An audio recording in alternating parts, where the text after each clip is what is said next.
Bad dreams, huh? Well, it is real, sort of. You see, part of being a Grey Warden is being able to hear the Darkspawn. That's what your dream was, hearing them. The Archdemon, it's a horde, and we feel it just as they do. That's why we know this is really a blight.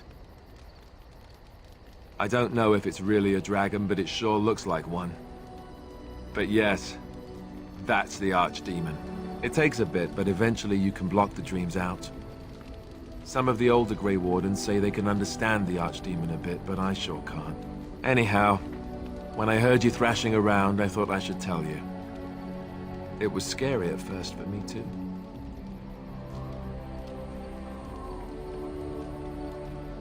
That's what I'm here for.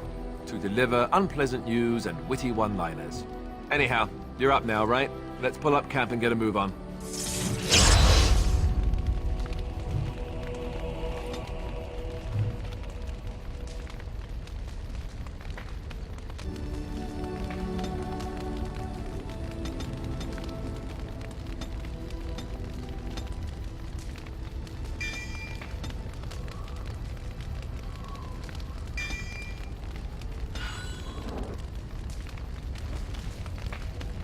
What do you need?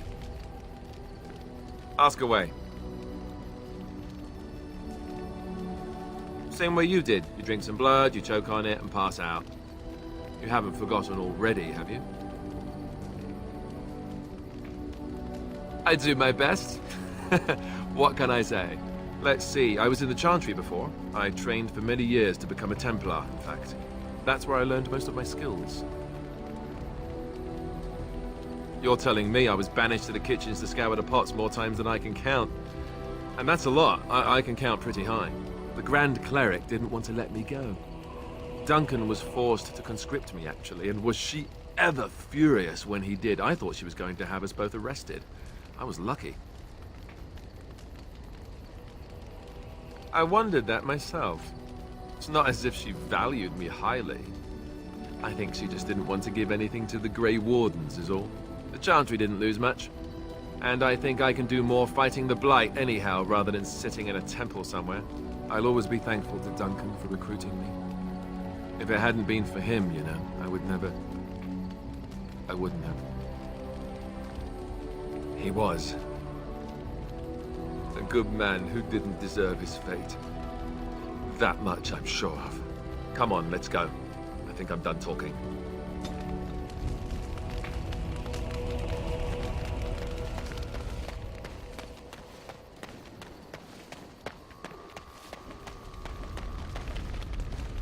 What do you wish of me?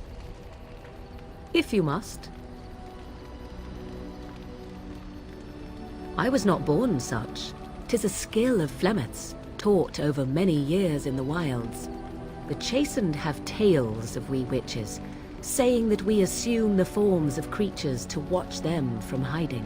When a child is alone and separate from his tribe, that is when we strike, dragging the young boy kicking and screaming to our lair to be devoured.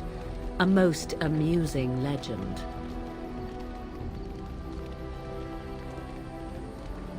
Changing her form, certainly. Devouring lost children, I cannot say. She has not done it in my experience, though in truth my lifespan is but a fraction of her own. Why do you ask? Is there something specific you wish to know?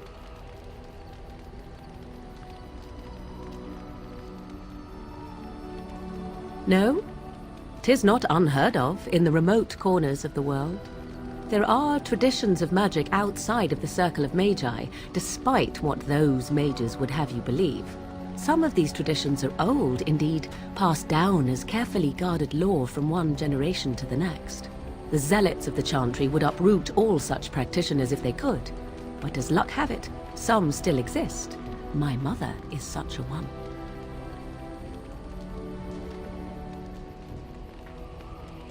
I'm shocked that you think so, being a mage of the circle as you were, but perhaps you felt a little like a caged bird as well, caught within that dark tower. I thought so.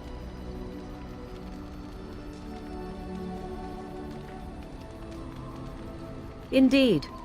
Have you an opinion on my abilities, then? Am I an unnatural abomination to be put to the torch? Oh, you're simply full of surprises, little man, aren't you? But enough of such talk. Let us proceed, lest the dust gather on us.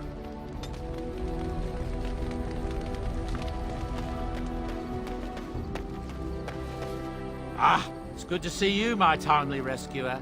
Bodon Fennec, at your service once again. I saw your camp and thought to myself, what safer place to rest for the evening than in the camp of a Grey Warden? I'm perfectly willing to offer you a fine discount for the inconvenience of our presence. How does that sound? Good? Yes? I'm sure you'll be pleased with the goods my boy and I have collected, and with your discount.